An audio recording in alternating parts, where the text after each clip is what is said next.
전 시간에 나이 세대에서 배우셨는데 오늘은 풀프레임 대 크롭바디.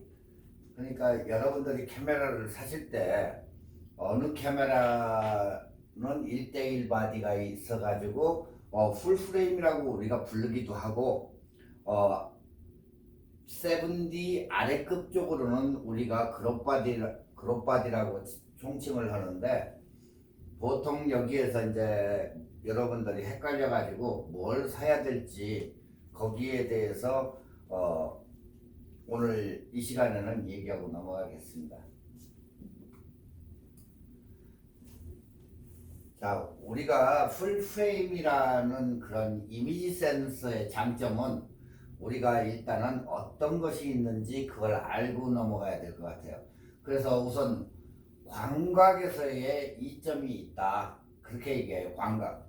그러니까 광각 렌즈를 우리가 쓸 때에는 굉장한 이점이 있고, 예를 들어서 이 초점거리 10mm, 10mm 초광각 렌즈로 우리가 임의적으로 사용한다고 할 때, 그때의 풀프레임은 10mm의 광각을 그대로 표현하지만, 크롭바디는 15mm나 16mm의 그런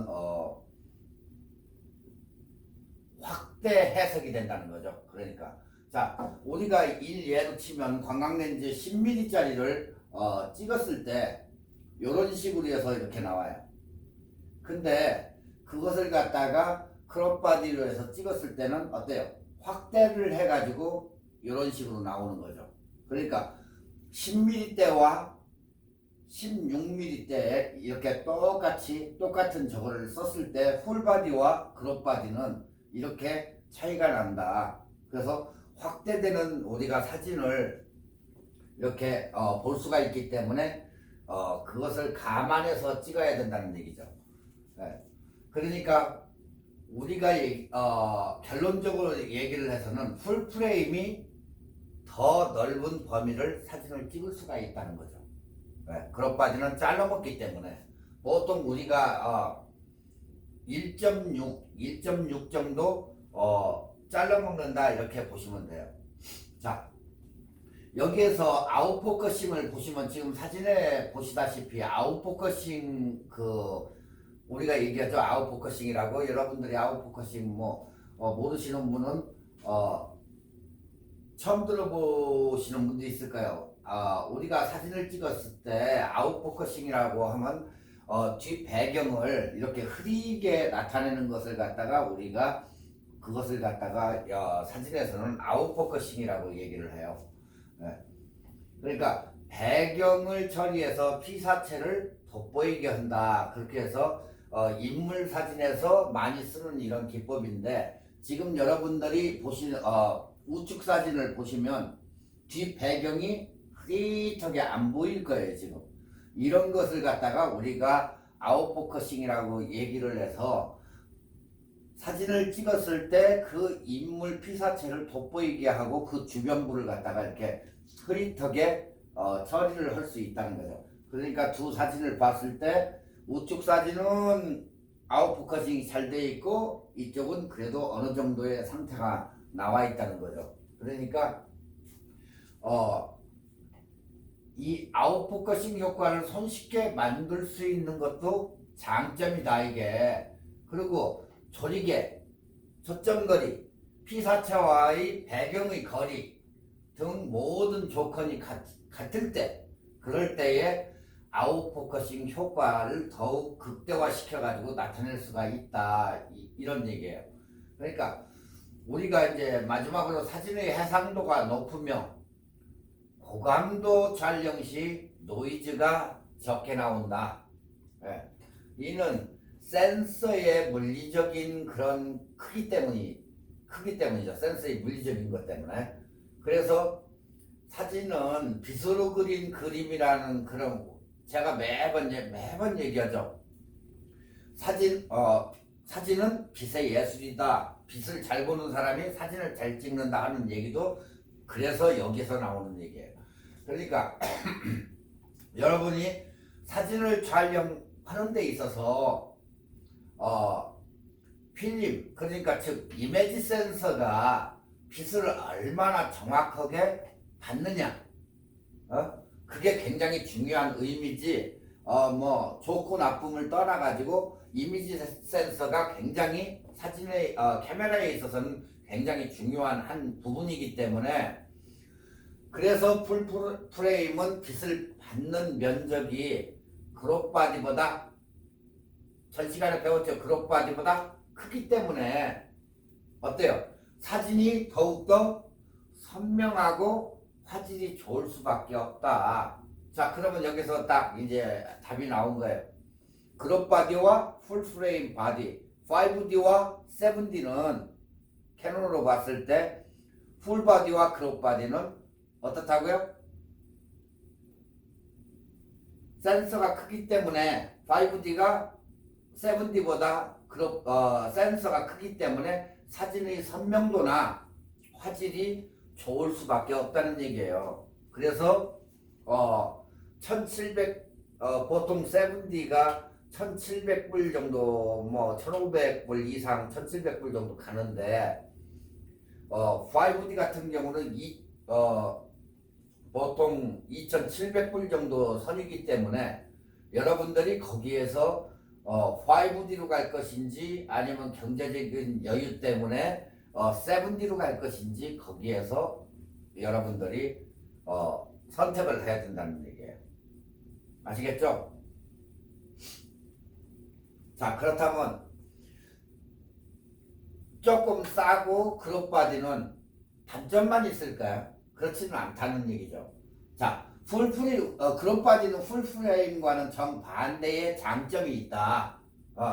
우선 초망원 렌즈에서는 풀 프레임보다 굉장히 유리한 게 있다는 얘기예요. 네. 그러니까 앞에서 우리가 얘기한 것과 같이 초점거리에서 조금 더 확대한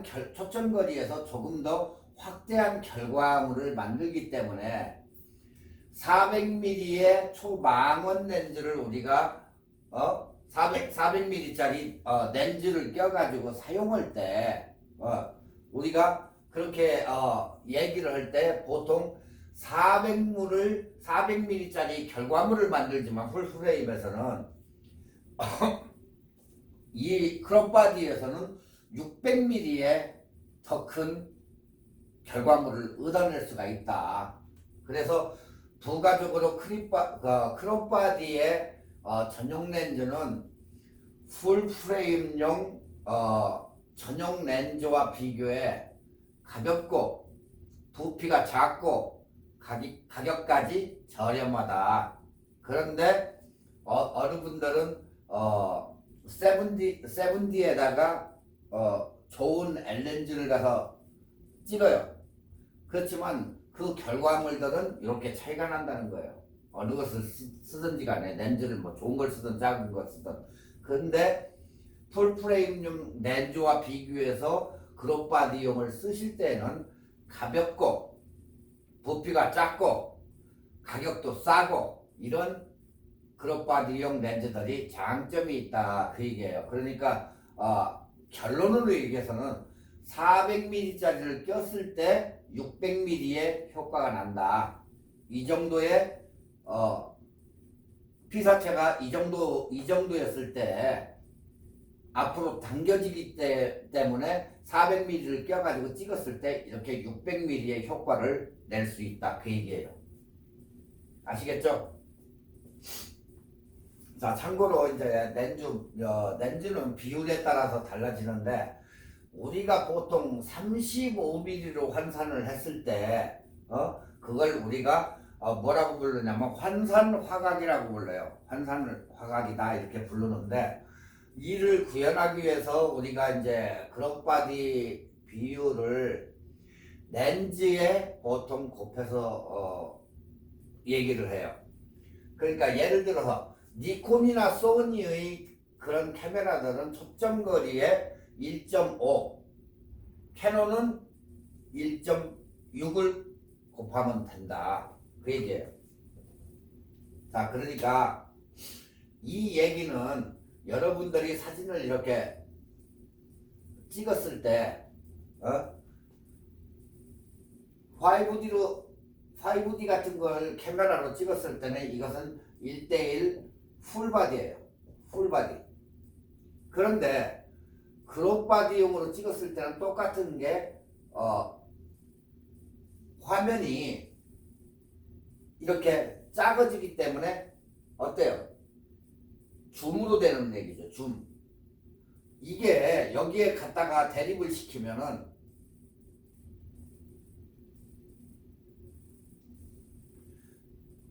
이 끝과 이 끝, 요 차이가 몇이라겠어요?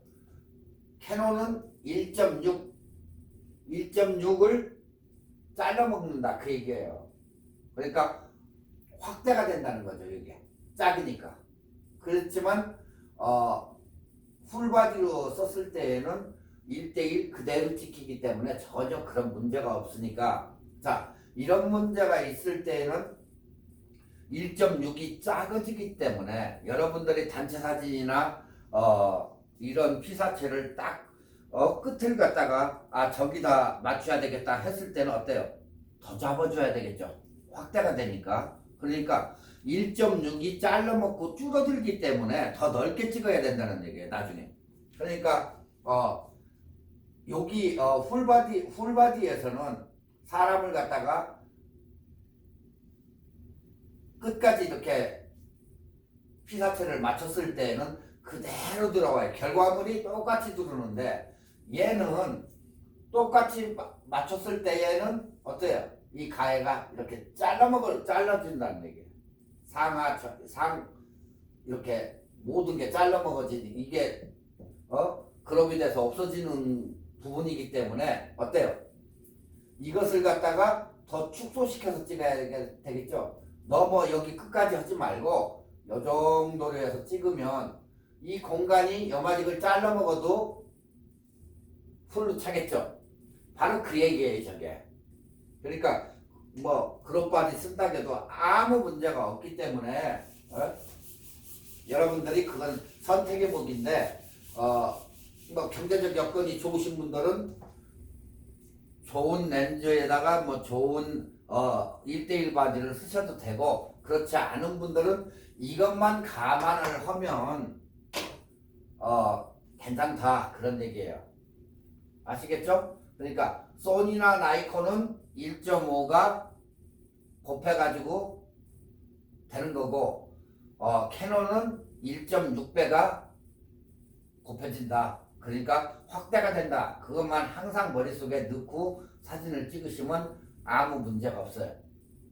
자, 렌즈뿐만 아니라 카메라 본체도 작고 가볍다. 왜? 그만큼 센서도 작고 하기 때문에 어때요? 렌즈가 가볍겠죠. 그래서 여러분들이 7D나 그 아래 거 뭐 T3i 같은 거 이런 거 많이 캐논 이런 거 쓰시는 분들이 풀바디로 해서 바꿔가지고 하면 카메라가 약간 무거워진다 그 얘기예요. 그러니까 센서의 크기가 작기 때문에 미러박스, 인사이드의 미러박스나 셔터의 구동 유닛 이런 것이 크기가 작고 결과적으로 제품 전체의 크기도 작다. 게다가 카메라 제조사들은 많은 경우 크롭바디 제품을 우리가 보급형이라고 한다. 그래서 많이 보급을 해줄 수 있기 때문에 상대적으로 가격이 적다. 그걸 써보고 니네가 좋으면 5D를 사라. 그 얘기예요. 그래서 모든 사람한테 써볼 수 있게 해주기 위한 그런 카메라가 크롭바디다. 그걸 써야 이제 내공도 생기고 이런 좋은 저거를 얻기 때문에 그래가지고 좋은 카메라를 팔아먹기 위해서 크롭바디용은 다 보급형으로 해서 가격을 싸게 이렇게 책정을 해가지고 제조사들이 발매를 해서 판다. 그렇게 보시면 돼요. 자, 크롭바디의 또 장점은 셔터 스피드를 그러니까 셔터 스피드 빠르게 찍고 할 때에 굉장히 유리한 점이 있다. 이것은 우리가 이제 이미지 센서의 물리적인 크기가 작기 때문에 그런 이점이 생긴다. 그렇게 생각하시면 돼요. 왜 그냥 작은 센서 때문에 풀프레임과 이렇게 비교해서 카메라의 프로세스가 처리해야 할 정보량이 적다. 왜? 이 얘기는 결국에는 5D 같은 경우는 이미지 센서가 이 스크린만 하기 때문에 그것을 센서를 처리하는 정보량이 많잖아요. 그렇지만 크롭바디는 요만큼 작기 때문에 어때요? 정보량을 처리하는데 굉장히 이득을 본다는 얘기지. 그래서 우리가 이 정보량이 적고 그러기 때문에 우리가 연사라고 하면은 한 장 사진을 찍는 게 아니고 여러 장. 그러니까 여러분이 뭐 골프를 이렇게 칠 때의 그 연속 동작 착착착착착착 찍는 게 이제 연사로에서 우리가 빠른 연사를 찍는다 이렇게 얘기하는데, 이러한 사진을 찍을 때 정보량이 굉장히 빠르기 때문에 어때요? 처리가 빠르기 때문에 빨리 찍히죠. 네. 그래서 최대 연사 속도를 유지시킬 수 있다 이 얘기예요. 그러니까 좋은 점도 있고 나쁜 점도 이렇게 있다는 얘기예요. 자, 그러면 크롭바디는 보급형만 있을까? 네. 앞서서 카메라 제조사가 이 크롭바디의 규격을 카메라 보급형으로 분명히 금방 많이 내놓는다고 이렇게 했어요. 근데 크롭바디 중에서도 고급형 제품이 있어요. 고급형. 네. 그게 바로 이제 1D 시리즈예요. 1D. 자, 캐논의 대표적인 게 이제 1D 시리즈예요. 가격이 높은 거. 1D 시리즈인데 캐논은 과거 고급형 카메라를 분류를 할 때 1DS와 1D 시리즈로 나눠가지고 두 가지로 해서 이렇게 분리해가지고 제품을 내놨었어요. 근데 1DS 요즘에 나오면 X 시리즈 있죠. X 시리즈 1DX 하는 1DS가 이제 1D 요즘 나오는 X 시리즈인데, 이것은 풀프레임이에요. 풀프레임. 1대1 바디에다가 이제 장착해서 사진을 해상력을 높인 스튜디오나 전문가용으로서 최고의 전문가용으로서 내놓은 제품이고, 1D 시리즈 1DS가 아니고 1D 시리즈는 1대 1.3 크롭바디다. 크롭바디. 그래서 이미지 센서를 장착해가지고 연사 속도를 굉장히 빠르게 해놔서 누가 사용한다? 우리 같은 이 사진 기자들 연사 속도가 빠르야 되잖아요. 그러니까 국회의원이나 아니면 일반 저희가 스포츠 경기를 찍는다든가 할 때에 뭘 해요? 차차차차차 하고 연사로 막 찍을 때 여러분들 뉴스나 이런 데 보실 때 사진 찍는 거 보면 차차차차차 소리 나죠? 그게 바로 한 커트 한 커트 찍는 게 아니고 연사로에서 찍는 거예요. 그러니까 그 사람이 스피치를 할 때에 차차차차 찍는 것은 동작 이게 계속해서 찍는 거예요. 거기에서 하나를 컷해가지고 신문이나 이런 데다 그 사진을 내는 거지. 한 장 찍어서 언제 그걸 한 장씩 찰칵찰칵 찍어요. 그러다가 만약에 실패하면 안 되기 때문에 그런 때는 연사 속도로 해가지고 찍을 때 뭐 상을 받는다든가 누가 뭐 학교 뭐 졸업식이나 이런 데서 상을 받을 때도 연사로 해서 찍으면 나머지 게 사진을 찍은 중에 사진을 잘못 찍어도 사진을 찍은 것 중에 두 번째나 세 번째 것이 꼭 산다는 거예요. 첫 번째는 실패를 해도, 그 뒤 것도 실패를 해도 그 중에 하나는 제대로 나온다. 그래서 우리가 1D 시리즈는 1대 1.3 크롭바디로 해가지고 고급형인데 이미지 센서가 작기 때문에 고급형으로 연사 속도를 높여가지고 프레스용으로 쓴다. 나중에 아우 좋은 것 좀 돈이 있으니까 좋은 것 좀 카메라를 하나 사야지 하고 나중에 1D 시리즈 고급형 중에서 1D S가 있고 1D XD가 있는데 1D를 사용하면 똑같은 여러분이 쓰시는 크롭 바디가 될 확률이 있기 때문에 이걸 알아보고 사야 된다 그 얘기예요. 그러니까 크롭 바디도 저렇게 고급형이 있다는 거. 네. 어디에 쓴다? 기자용으로 많이 쓴다. 자, 물론 지금은 1D 시리즈와 1D S 시리즈가 지금에 와서는 이제 1D X로 한 개의 제품으로 통합이 됐어요. 그러니까 여러분이 뭐 이베이에서 중고를 산다든가 아니면 옛날 뭐 쓰던 거 우리 집에 있는데 네가 살래 해가지고 살 때에는 1D S인지 1D인지 봐야 되겠죠. 그래야 크롭바디인지 풀바디인지 알으니까. 근데 요즘 최근에 와서는 새로 나오는 이 카메라가 1D X에서 나오는데 1D S와 1D가 통합이 돼가지고 이렇게 나온다. 그러니까 이미지 처리 기술, 정보 처리 기술이 발달해가지고 풀프레임 이미지 센서로도 빠른 지금은 1D X가 무지 빨라요. 그러니까 옛날에 그렇게 이미지 저장 장치가 작게 해가지고 정보력을 갖다가 빨리 이렇게 했는데 지금 이게 발달이 되다 보니까 풀프레임을 갖다가 빠르게 만들어가지고 화질과 이런 것을 더 높여놓은 거예요. 아시겠죠? 네. 그래서 가격도 물론 최고급이다. 네.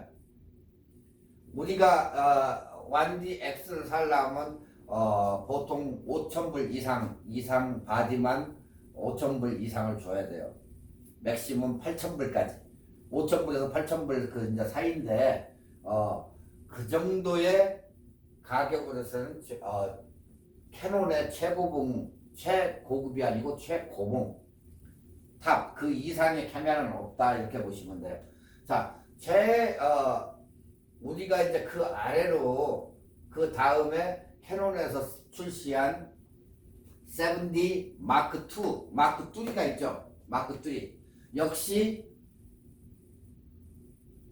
이 비싼 것만큼 얘도 고급형 크롭바디다. 7D도 무시하면 안 된다 그 얘기예요. 7D도 굉장히 좋지만 고급형 크롭바디다. 예.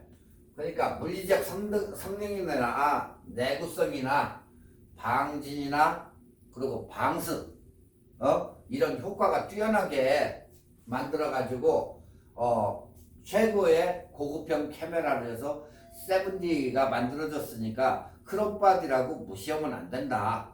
예. 그러니까 비싼 카메라는 5D는 1,000불 정도 더 비싸니까 내가 못 사고 나는 그냥 크롭바디로 바꿔 탈 생각이면은 아무 문제가 없다. 저런 문제만 여러분이 가지고 찍으면 아무 이상이 없다는 거예요. 그러니까 7D도 고급형 카메라이기 때문에 크롭바디 이미지 센서를 통해 가지고 전체적인 가격을 이렇게 내려놓은 게 7D이기 때문에 크롭바디를 써도 아무 문제는 없다 그 얘기예요. 자, 풀프레임과 크롭바디는 사용하는 렌즈도 다를까? 아까 약간 얘기했죠. 어떤 분은 풀프레임에다가 크롭바디용 렌즈를 끼는 분도 있고 어떤 분은 7D에다가 풀프레임 L렌즈를 끼시는 분도 있어요. 지금 이제 그 얘기예요. 자, 풀프레임 그룹 바디는 각각의 이미지 센서에 최적화된, 그러니까 그 7D 그룹 바디에 최적화된 렌즈, 또 5D의 풀프레임에 최적화된 렌즈, L렌즈겠죠 그럼. 네. 자, 거기에 캐논에서 이제 그걸 나눠놨어요. 얘네가. 자, 우리가 얘기하는 풀프레임 렌즈를 캐논에서는 EF 렌즈라고 이렇게 총칭을 해요. EF. 그런데 EFS라고 해가지고 그룹 바디 전문용 렌즈가 있어요. 이것은 어떻다? 좀 싸고 견고하고 사진도 어느 정도 찍히게 만들 수 있고 가볍다고 부담이 없다는 얘기죠. 결국에 그렇다고 해서 나쁘다는 건 아니에요. 그렇지만 EF 렌즈는 어때요? 수치를 모든 거 L렌즈를 잡아놓기 위해 가지고 이 광학적으로 해서 만들어 놓다 보니까 렌즈도 수치를 잡기 위해서 그 속에 여러 개의 렌즈가 들어가가지고 통으로 만들어졌기 때문에 어때요? 무겁고 이런 문제가 있어요. 비싸고. 예, L렌즈들이 보통 비싸요. 그래서 렌즈를 갖다가 색깔류에서 구별을 해요. L렌즈 같은 경우는 붉은색으로 이렇게 선이 들어가 있고 EF 렌즈들은 옐로 컬러로 이렇게 구비를 해놓고 이런 식으로 해서 구별을 해놔가지고 캐논에서는 EF 렌즈군과 EFS 그룹 바디용 렌즈가 있다는 거 이해되시죠? 자, 그러면 나이콘의 경우는 FX로 이제 FX로 표기가 되는데 그것은 FX는 풀 프레임 렌즈다 여기도. 예. 그리고 DX라고 나오는데 DX는 그룹 바디용 나이콘 렌즈다. 자, 여기에서 이제 예전에 보면은 캐논도 자기네 자체의 렌즈가 없었어요. 이 나이콘 렌즈를 갖다가 니콘 렌즈를 갖다가 쓰다가 우리도 렌즈 시장에 한번 들어가 보자 해가지고 그때부터 만들어낸 게 이 EF 렌즈하고 EFS 렌즈하고 이 캐논도 렌즈를 출시를 한 거예요. 그래서 완전히 이제 딴 차를 같이 이렇게 탄 거죠. 나이콘은 나이콘대로, 캐논은 캐논대로. 렌즈는 캐논 렌즈가 나이콘에 비해서 약간 비싸다. 얘들은 우리가 이렇게 보편적으로 이런 개인 생각이지만 우리가 얘기를 할 때 캐논과 나이콘을 차이라고 하면 나이콘 같은 경우는 이렇게 센서티브한 그런 사진의 카메라라고 치면 우리가 얘기할 때 캐논 카메라는 약간 화감에 위주로 된 카메라다 이렇게 보면 돼요. 그래서 캐논 렌즈들은 이 컬러 쪽에는 얘가 못 따라오고 또 센서티브한 쪽은 얘를 못 따라와요. 그래서 그 장단점이 있는데 여러분들이 그것을 선택을 해서 나이콘으로 가든지 아니면 캐논으로 가든지 여러분의 그 목이에요. 네. 그렇기 때문에 어느 걸 사용해도 상관은 없지만은 그런 이점과 단점이 있다. 네. 그리고 여기에 더해 가지고 하나의 소니가 707 모델과 717 모델 후속으로 해서 알파 시리즈를 내 가지고 렌즈를 이제 교체를 할 수 있게 똑같이 만들어내 가지고 소니와 나이콘과 캐논의 3파전이에요. 보편적으로 큰 회사를 봤을 때는 뭐 그 외에도 뭐 하셀브라더도 있고 펜텍스도 있고 올림푸스도 있고 많지만 보편적으로 많이 쓰는 렌즈가 카메라가 캐논과 나이콘과 소니다. 네. 소니도 잘 찍혀요 사진은. 그렇게 뭐 우습게 볼 적은 아니에요. 자 그러면 이 렌즈들이 과연 서로 호환이 가능할까? 당연히 가능하죠. 왜? 렌즈 부분을 접합시키는 그 마운트가 있어요. 마운트. 그러면 그 마운트를 사가지고 끼면 렌즈가 사이즈도 맞고 하기 때문에, 자, 렌즈와 카메라 본체 결합하는 부분, 우리가 마운트, 그걸 마운트라고 부르는데, 규격이 같으면 연결할 수가 있다. 규격만 같으면 얘가 여기다 끼고 얘 L렌즈를 갖다가 세븐디에다 끼고 다 규격이 같기 때문에 아무 이상이 없다. 네.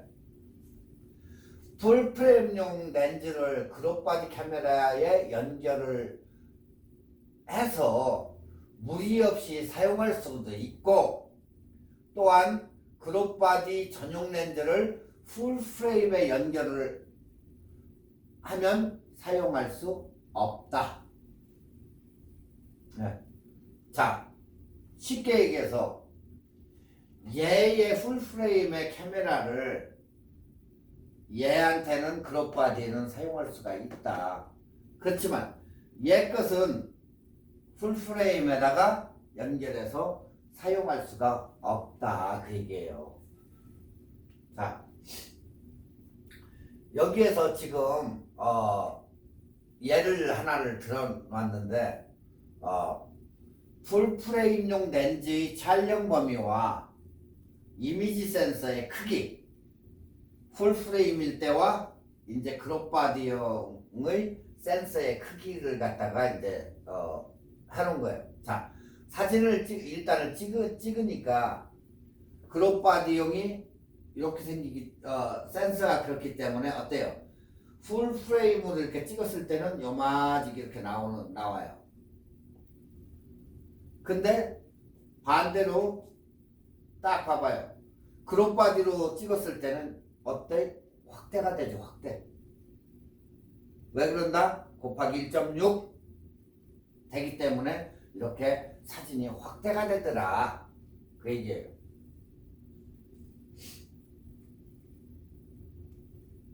자, 여기에서 사진을 검은색을 제외한 각 렌즈로에서 들어오는 그 범위, 이 검은색으로 딱 띄고 렌즈로에서 들어오는 이 범위를 우리가 뭐라고 한다? 화상 범위라고 한다. 그걸 화상 범위. 네. 자, 여기 이 앞에서 지금 보시면 문제가 여기서 나오는데, 자, 각 렌즈에는 이미지 센서 크기에 맞게 설치가 됐다.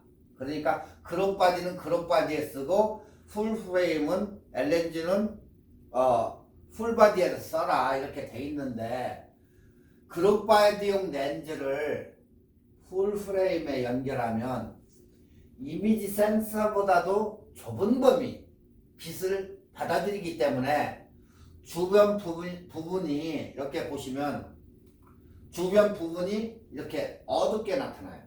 어둡게 이렇게. 이걸 우리가 무슨 현상이다?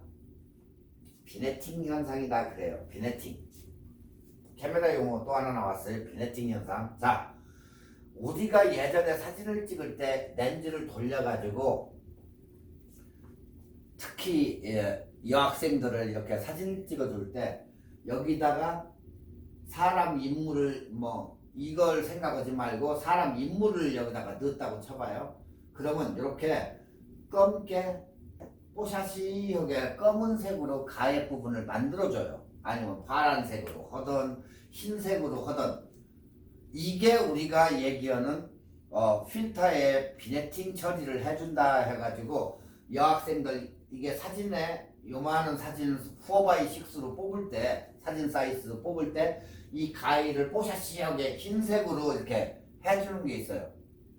아니면 이렇게 검정색으로 가에 사람만 딱 남겨놓고 싹 이렇게 검게 해주는 거, 그거 보러 우리가 비네팅 한다고 그래요. 비네팅. 여기서도 똑같이 지금 똑같이 그룹바디용을 갖다가 그룹바디용 렌즈를 풀프레임 1:1 바디에 껴가지고 찍으니까 자동적으로 어두운 영역이 그냥 발생하면서 비네팅 현상이 생기더라 그 얘기예요. 그러니까 굳이 전문 프로그램에 가가지고 여학생을 비네팅을 시켜줄 그런 저희가 없으신 분들, 이런 때에는 그룹바디용 렌즈를 풀프레임에다 껴가지고 딱 찍었을 때는 자동으로 비네팅 현상이 생긴다는 거야. 검은게. 그러면 굳이 소프트웨어에서 비네팅을 시킬 이유가 없다는 거지. 하나의 아이디어가 여기서도 탄생이 돼요. 아시겠죠? 그러니까 풀바디용을 갖다가 그룹바디용 렌즈를 갖다가 풀바디에다 딱 끼고 찍었더니 가해 쪽에 요렇게 이 가해 쪽에가 검게 생기는 부분을 갖다가 우리가 비네팅 현상이라고 이렇게 얘기를 한다. 그런 게 생기더라 그 얘기예요. 네. 물론 비네팅 현상은 올바른 렌즈를 사용해도 나타난다. 카메라를 조작해가지고 일반 렌즈를 사용해도 나타나는데, 앞에 사진에서 이미지 센서의 모서리 부분과 이 모서리 부분과 렌즈가 맞닿는 부분에서 어두워지거나 광학적인 부분이 왜곡이 돼가지고 비네팅 현상이 발생하는 경우도 있다. 종종. 반대로예요. 풀프레임 렌즈, L렌즈를 갖다가 그룹바디에 연결을 하면 렌즈를 통과해가지고 빛이 들어오는 영역 안에 이미지 센서가 있기 때문에 정상적인 사진을 촬영할 수가 있다. 그러니까 풀프레임 렌즈, 풀프레임에다가는 껴가지고 된다 그 얘기예요. 저 역시도 L렌즈, 그러니까 L렌즈 7D를 가지고, 카메라가 7D가 있는데 7D에다가 렌즈를 고급형을 갖다가 풀프레임 L렌즈를 갖다가 끼고 써요. 내가 다음 시간에 그 카메라를 한번 보여드릴게요. 7D에다가 풀프레임 렌즈를 끼고 찍어요. 항상 아무 문제가 없어요. 그렇기 때문에 지금 그 얘기예요. 그렇지만 반대로 할 때는 비네팅 현상이 생긴다 그 얘기고. 그리고 7D에서 L렌즈를 쓸 때에는 절대 비네팅 현상이 안 나타난다는 거. 정상적으로 찍을 수 있다. 단 1.6 곱하기가 줄어든다는 거, 그것만 참고해서 찍으면 아무 그룹바디도 L렌즈를 써도 이상이 없다. 그러면 나중에 여러분이 카메라를 또 하나를 구입할 때 뭐 5D로 가든 DX로 가든 렌즈는 L렌즈에서 쓸 수 있기 때문에 같이 쓸 수가 있다 그 얘기예요. 이게. 자, 다만 풀프레임 렌즈는 가격이 상대적으로 비싸니까 이렇게 사용하는 사람은 거의 없다. 왜? 싼 렌즈, 그룹바디에다가 싼 렌즈 끼는 사람이 거의 많지. 저 같은 경우처럼 풀 렌즈 걸 사가지고 그룹바디에 껴가지고 무겁게 그러고 다니는 사람이 없다는 거예요. 자, 그러면 왜 그렇게 하느냐? 나중에 풀프레임을 살려고 하니까 그렇게 껴가지고 찍다가 풀프레임을 사는 거예요. 그러니까 보통 저 같은 경우는 풀프레임 카메라에 망원 렌즈를 달고 70에 200mm짜리 망원 렌즈를 달고 7D에다는 24에 70mm 정도를 달고 아니면 50mm를 달고 카메라를 두 개를 넣고 그러고 찍으러 가요.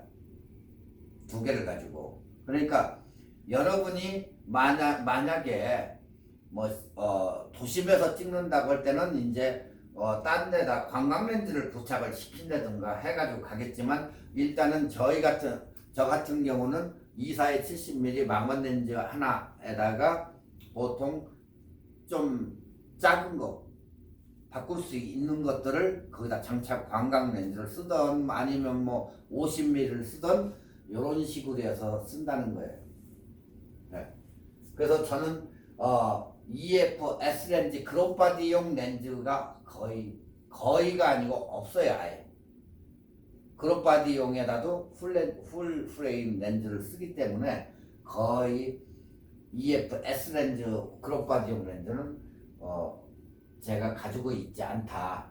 네. 자, 지금까지 우리가 풀 프레임과 크롭바디의 차이점과 장단점을 이제 알아본 거예요. 네. 결국 카메라는 뭐가 있어요? 일장일단이 있어요. 이렇게. 즉 여러분이 여러분의 예산에 따라 가지고 마음에 드는 제품을 구입하는 거지. 뭐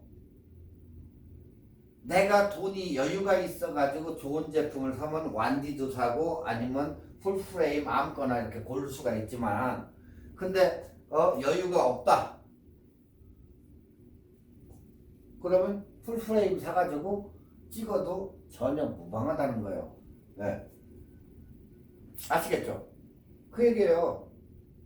네. 풀프레임만 해서 뭐 좀 작아들고 작기 때문에 일찍 저희가 들어온다는 거, 그런 거밖에 없어요. 굳이 뭐 비싸게 주고 살 이유도 없고, 그렇게 생각되시는 분들은 크롭바디를 사면 되고, 나는 경제적으로 여유가 좀 있다 하시는 분들은 5D 아니면 다른 풀프레임 바디를 사시면 된다, 그 얘기예요. 이게 이제 여러분들이 지금까지 크롭바디와 풀바디의 장단점을 알아보니까, 저럴 때는 저렇게 비네팅 현상이 생기고 왜곡 현상이 생기는구나 하는 것도 알았고, 렌즈에 들어오는 화상의 범위도 이제 알으셨고, 또 어떻게 찍는다는 것도 알았고, 캐논은 EF 렌즈가 풀바디의 렌즈고 크롭바디 렌즈는 EF-S구나 하는 것도 이제 여기서 알았고, 나이콘의 경우는 FX가 풀프레임 렌즈고 DX라고 써있는 것은 크롭바디용 렌즈구나 하는 것을 이제 여러분들이 여기에서 다 아신 거예요. 그리고 크롭바디는 풀바디의 1.6이 확대가 된다. 잘려 먹는다는 거, 확대가 된다. 네. 그래서 센서가 크롭바디는 작기 때문에 받아들이는 센서가 작기 때문에 연사루에서 찍는 스피드, 정보 처리 능력이 굉장히 좋기 때문에 연사루 해가지고 찍는 게 굉장히 빠르다. 그래서 어디에 쓴다? 프레스용으로 많이 쓴다. 근데 예전에는 프레스용으로 썼는데, 프레스용도 고급형 완디가 있었는데, 요즘은 완디와 지금 나오는 S를 갖다가 통합을 해가지고 현재의 완디 X가 하나로 통합해가지고 굉장히 카메라가 좋게 만들어져서 나온다는 거. 네. 이제 아시겠죠? 지금 이것을 갖다가 다 여러분들한테 해드린 거예요.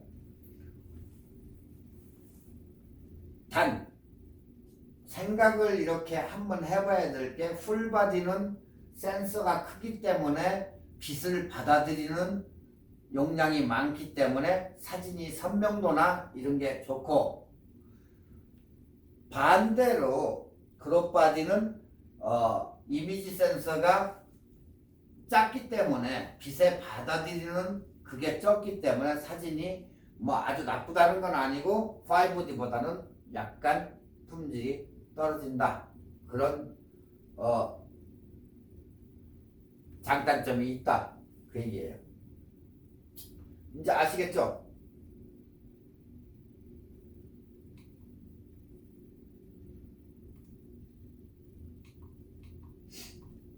자,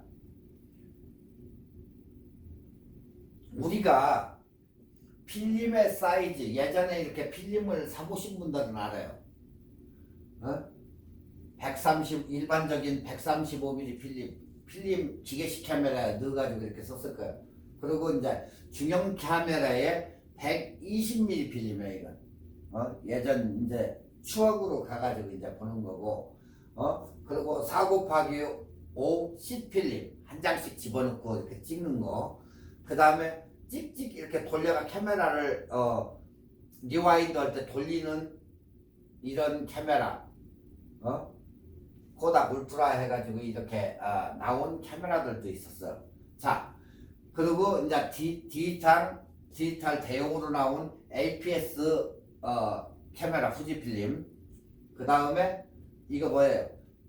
찍고 찍 나와가지고 이렇게 바람에 흔들려가지고 쓰는 폴라로이드 이런 필름이 있었고, 이런 식으로 이제 필름이 나왔었는데, 이건 미니 사이즈의 같은 미니 사이즈의 110 필름이에요. 이게 110 필름인데 지금까지 이렇게 필름 사이즈가 35, 120, 4.5, 8.10, 8.10 이게 8x10 이렇게 해서 나왔는데 35mm보다 작은 카메라도 있었다.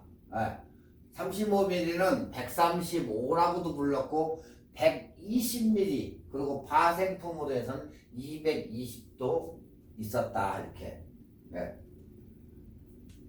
그리고 풀 프레임과 크롭 바디의 이제 그 차이는 우리가 보통 카메라에 이 한 번 찍을 때 필름이 36 곱하기 24에 이게 필름 현상된 이미지 이 쓸 때가.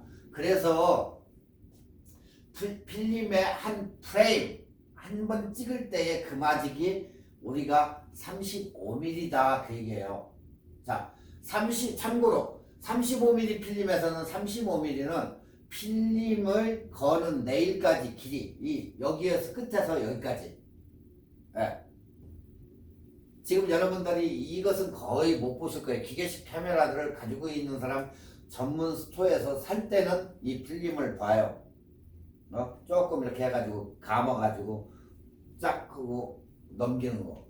근데 이 끝에서 이 끝까지 이 네일 거는 데까지 다 포함시켜가지고 길이를 말할 때 우리가 35mm 36 곱하기 24 근데 통칭을 해가지고 우리가 35mm다 이렇게 불러요. 35mm 한 프레임이. 그러면 크롭바디란 이름 그대로 풀 프레임 이미지 센서를 잘라낸 그러니까 그런 이미지 센서다.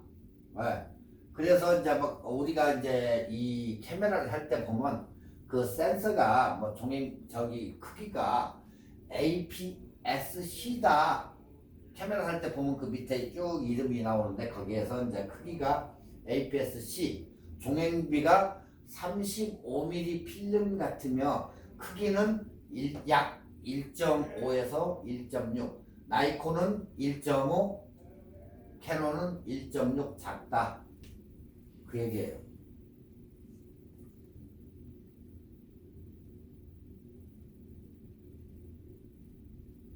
그래서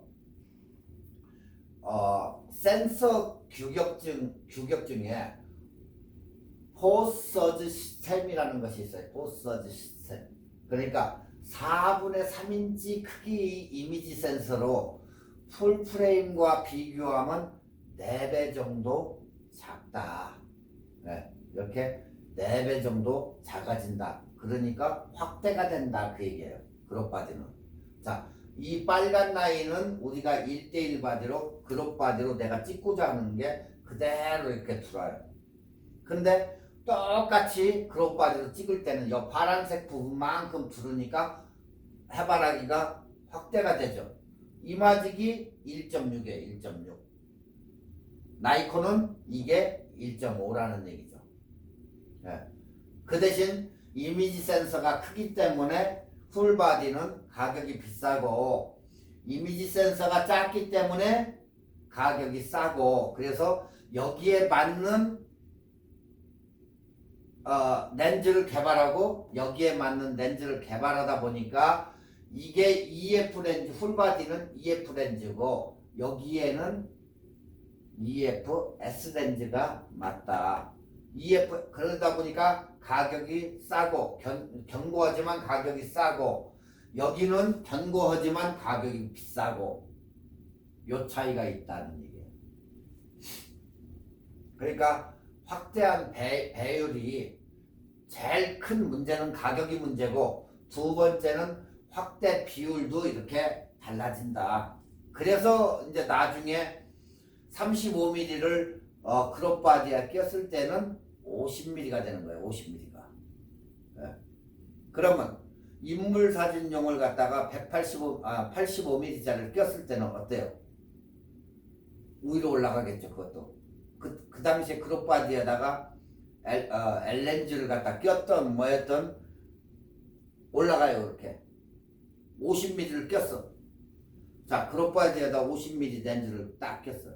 그리고 찍으려고 딱 했더니 확대가 되다 보니까 몇 mm짜리가 되느냐? 50mm가 85mm짜리가 돼요. 35mm짜리는 50mm가 돼요. 그렇지만 그 렌즈를 갖다가 다시 풀바디로 가니까 똑같이 35mm는 35mm, 85mm는 85mm 이렇게 되는 거예요. 85mm 끼면 135mm가 되겠죠. 그런 식으로 해서 확대가 된다, 이렇게 그 얘기예요. 자, 이제 여러분들 홀프레임과 그룹바디 이제 아시겠죠? 뭘 사야 할까? 여러분의 선택에 목여 있고요. 네. 오늘 여러분들 이제 확실히 풀프레임과 그룹바디는 완전히 배우신 거예요. 이제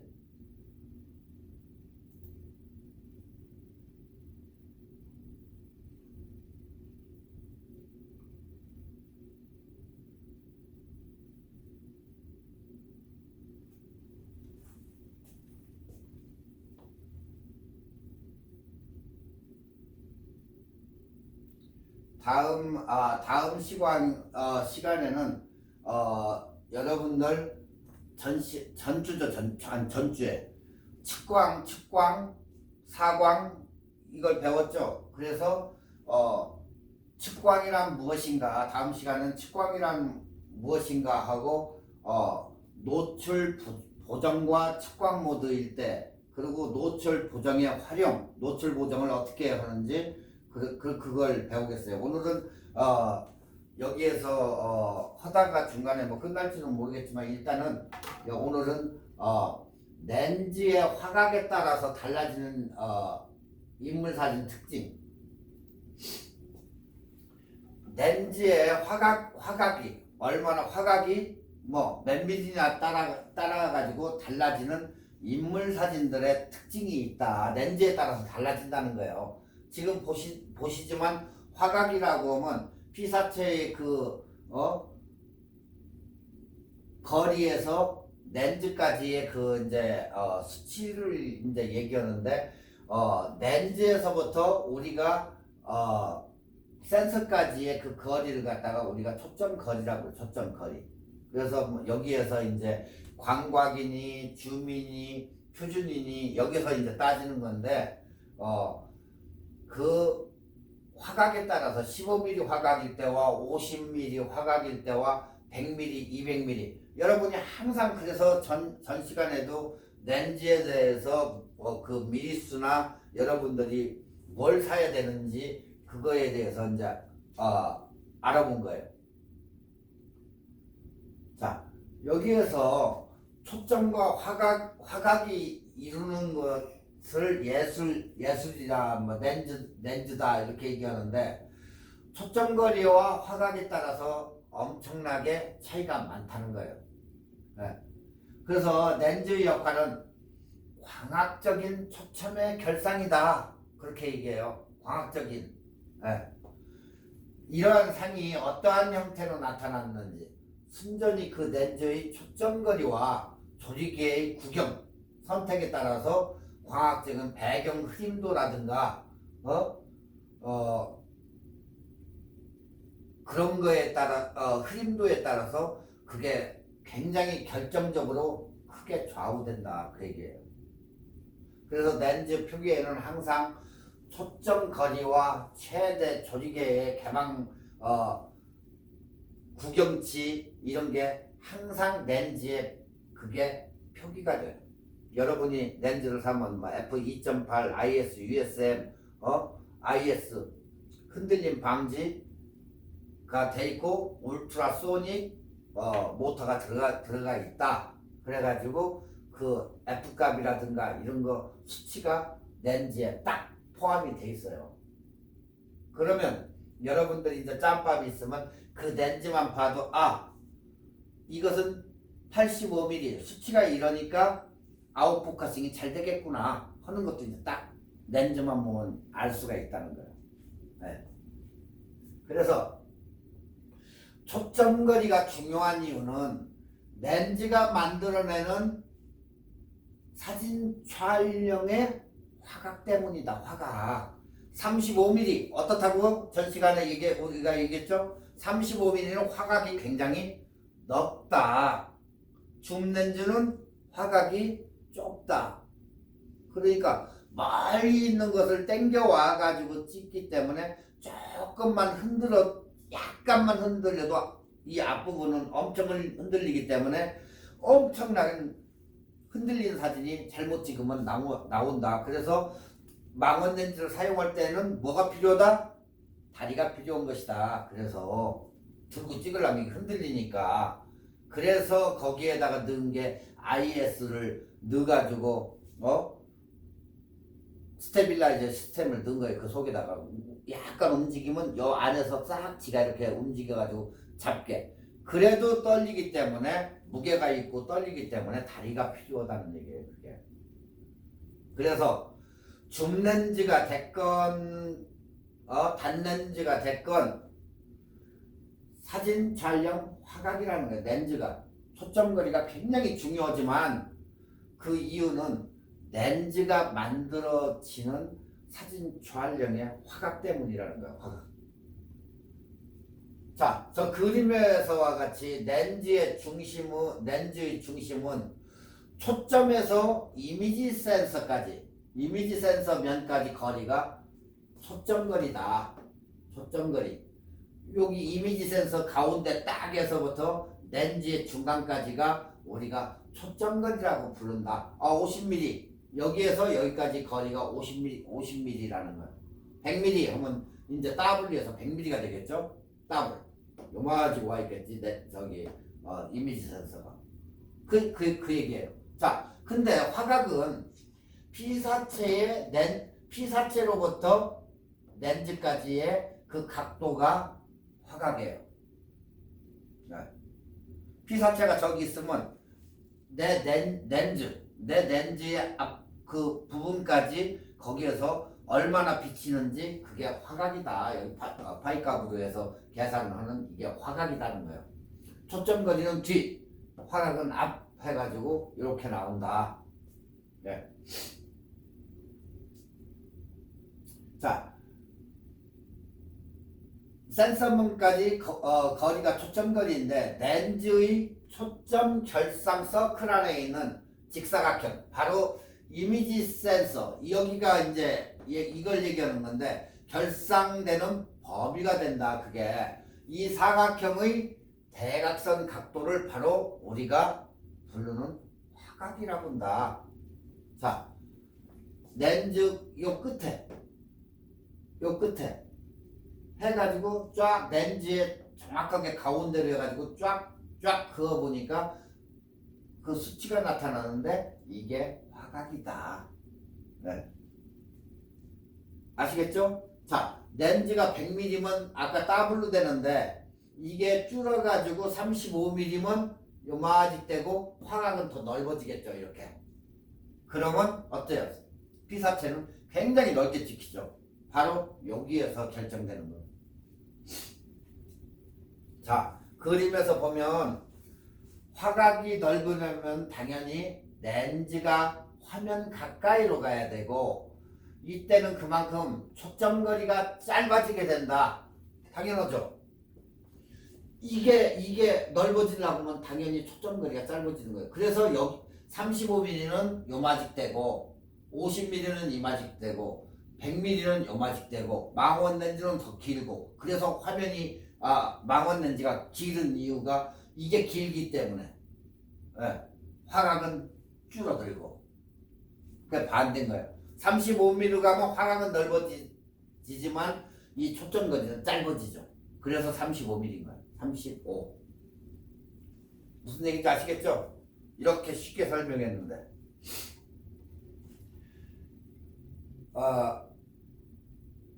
그만큼 초점거리가 짧아지게 되고 반대로 화각을 좁으려면 이미지 센서 부분에서 중심이 되는 초점거리가 멀리 있어야 한다는 얘기예요.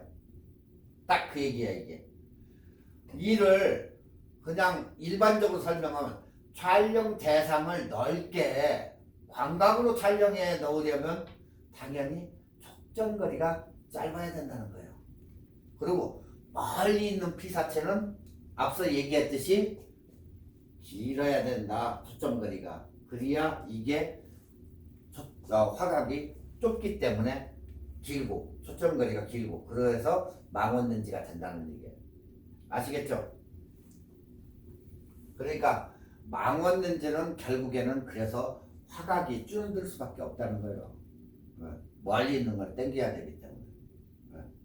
그래서 초점거리가 50mm인 렌즈의 화각은 약 우리가 46도로 봐요. 46도.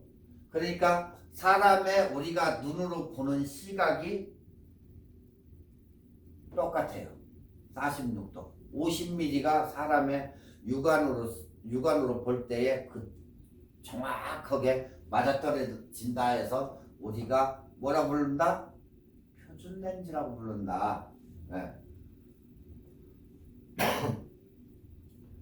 왜?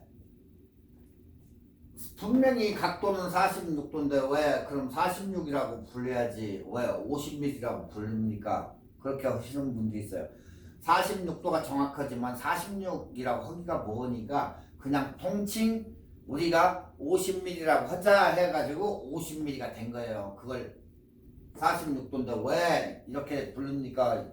얘기하면 안 되고 46도지만 almost 비슷하니까 그냥 부르고 쉽게 표준 렌즈 50으로 통칭하자 해가지고 이렇게 된 거예요.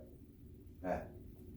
그래서 50mm를 우리가 표준 렌즈라고 부르고 35mm 정도를 무슨 렌즈라고 부른다?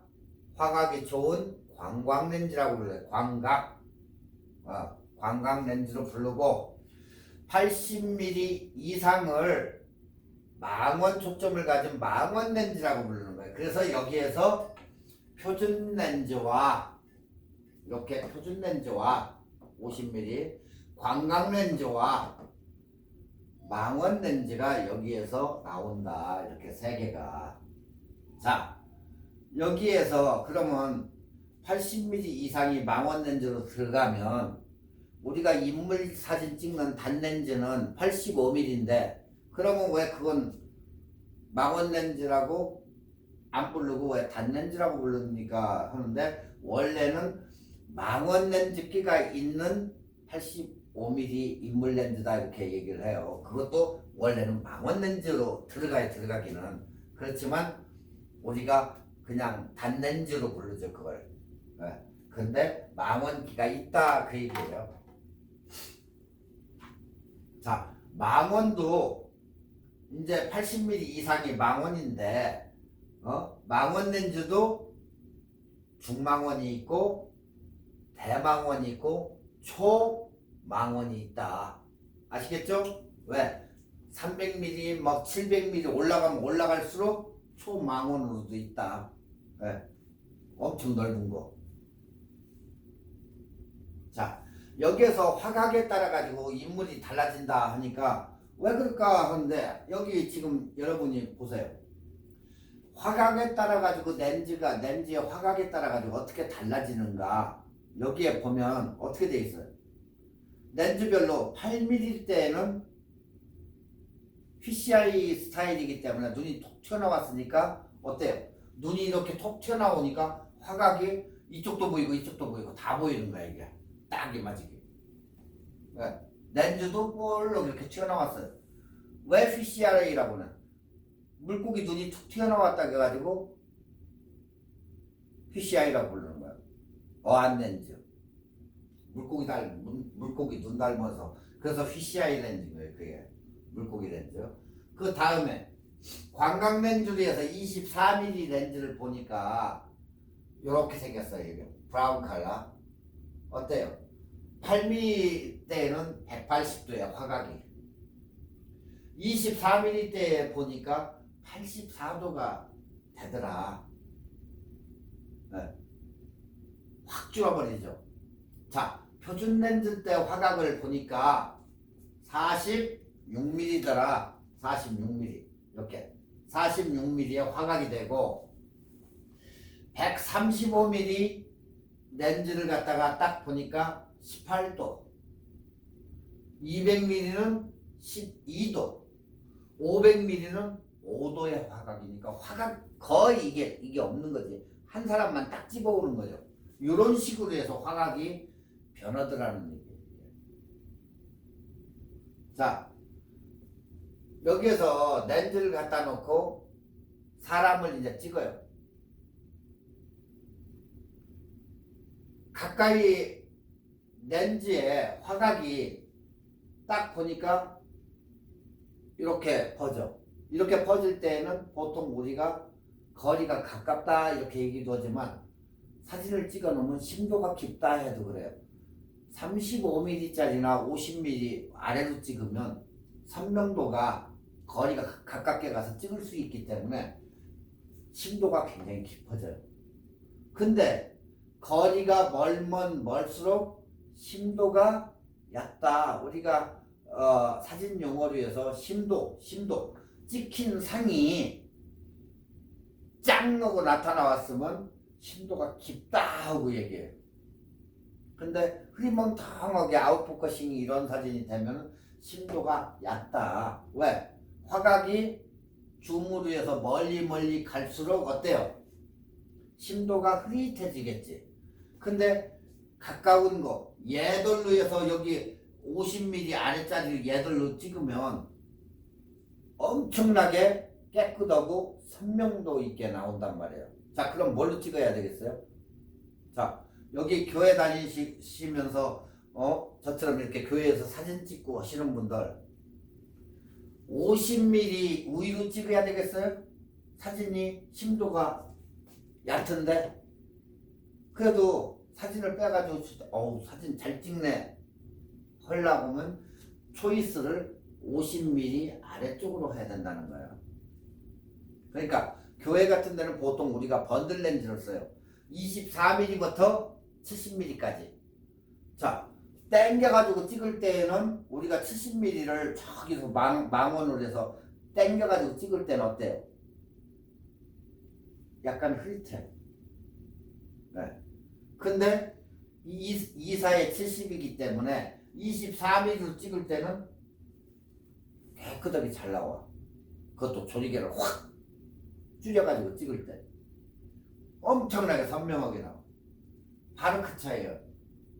조리개를 쪼였을 때는 엄청나게 사진이 선명하게 나오지만 조리개를 갖다가 열어가지고 찍을 때에는 이렇게 심도가 얕은 사진이 나온다.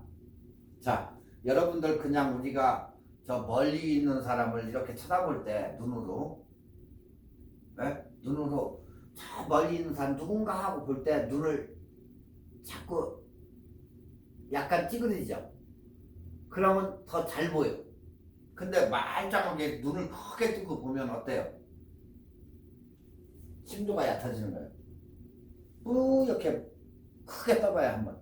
그럴 때는 뿌옇게 되는데 그건 심도가 얕게 찍히는 거고, 이렇게 보고 눈을 찡그리고 저기 있는 사람을 볼 때에는 심도가 깊게. 그러니까 결국에는 조리개를 쪼이면은 저기 있는 사람 봐야 되기 때문에 줄여가지고 조그만 구멍으로 보는 거고, 큰 구멍으로 해서 조리개를 탁 열고 할 때는 빛이 그만큼 많이 들어오기 때문에 얕아지는 거예요. 그래서 초점거리에 따라서 이게 달라진다. 심도가 변화가 되더라. 그 얘기예요. 심도를 조절하는 방법은 여러 가지가 있지만 가장 편한 심도 조절 방법은 피사체와의 거리를 이용하는 방법이에요. 여러분이 일상생활에서 쉽게 확인할 수 있으면 반대로 멀리 하면 주변의 배경까지 확인할 수가 있다. 네. 이 원리를 비슷하게 렌즈의 경우 피사체가 가장 가까운 경우 주변부가 흐려지는 아웃포커싱이 나타난다. 네. 무슨 얘기인지 아시겠죠? 가까이 올수록 아웃포커싱이 뒤쪽에가 나타난다. 그 얘기예요, 이게. 그러니까 그러면 멀어질수록 배경과 피사체가 모두 선명하게 촬영되는 펜포커스, 여기 펜포커스와 아웃포커싱 두 개가 나왔어요. 사진 용어가 지금 두 개가 또 나왔어요. 이게. 아웃포커스와 펜포커스. 주변부와 피사체와 그냥 깨끗이 통째로 같이 찍히는 게 우리가 뭐라고 한다? 펜포커스. 근데 사진을 딱 찍었는데 주변부 어떻게 될 때 그렇게 나온다? 렌즈의 경우에도 피사체가 가까운 경우, 피사체가 이렇게 가깝게 찍을 때 주변부가 아웃포커싱이 된다. 무슨 얘기인지 아시죠? 24mm나 50mm나 이런 걸 쓰니까 피사체가 가깝게 세워놓고 딱 찍으니까 아웃포커스가 뒤에 나타난다. 그 얘기예요. 네. 근데 멀어질수록 피사체 모두가 같이 깨끗이 찍히는 펜포커스가 되더라. 자, 여기에서 우리가 이거에서 알 수 있듯이 우리가 풍경사진을 찍으려고 할 때 몇 미리를 가져간다? 이쪽을 가져가기도 하지만은 보통 35mm, 24mm 풍경사진을 가지고 찍으려고 할 때는 여기서 놀아, 여기서. 그냥 멋있게 보이기 위해 가지고 135mm, 200mm 저거는 가져갈지 몰라도 멀리 있는 것을 갖다가 당겨서 내가 찍기 위해서 200mm가 필요할 수는 있어요. 그렇지만 풍경사진 내추럴 나가가지고 찍을 때에는 거기다가 24, 35 여기에서 왔다 갔다 해요. 50mm도 그렇게 안 써요.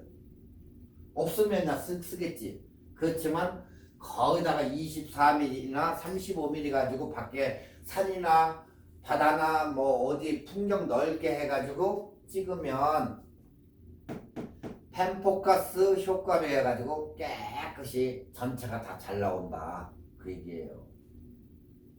이걸 몰라가지고 저거니까 가서 맨날 저거니까 사진도 흐리멍텅하게 나오고 하는데 바로 이러한 이유가 있기 때문에 초점거리에 따라 가지고 이게 달라지더라. 아시겠죠? 다음부터는 이런 실수를 하면 안 되겠죠, 이제. 네. 오늘 저기 바깥에 출산한데 같이 가지 우리 했을 때 몇 mm를 가져간다? 24mm나 35mm 광각 렌즈를 가져가면 굉장히 깨끗하고 펜포커스로 굉장히 사진을 선명하게 잘 찍을 수 있다. 그 얘기예요, 이게. 자, 그래서 렌즈별로 해서 화각의 변화를 이제 이렇게 알아본 거예요. 다음. 자, 초광각의 렌즈에 3총사가 있어요. 여기는 지금 그림이 빨간색이기 때문에 EF 풀바디용 렌즈예요, 이게. 근데 초광각의 3총사 50mm 아래쪽으로는 표준 렌즈는 50이니까 아래로 내려가서는 35mm, 24mm, 뭐 14mm 뭐 이쪽으로 가겠지 이제. 자, 딱 보니까 얘는 24mm 닿는지야. 광각 렌즈죠. 자, 얘는 35mm. 방금 전에 얘들을 가지고 어디 간다? 소풍 간다. 소풍 가서 밥 먹고 사진 찍고. 그렇다고 해서 대낮에 땡빛에 11시 넘어가지고 찍으면 안 된다는 거. 다 나가요. 얼굴이라든가 이 빛이 너무 센 시간대에는 피한다. 새벽 3, 4시까지. 절대 그때 사진 찍으면 카메라도 이상해가지고 못 잡는 경우도 있어요.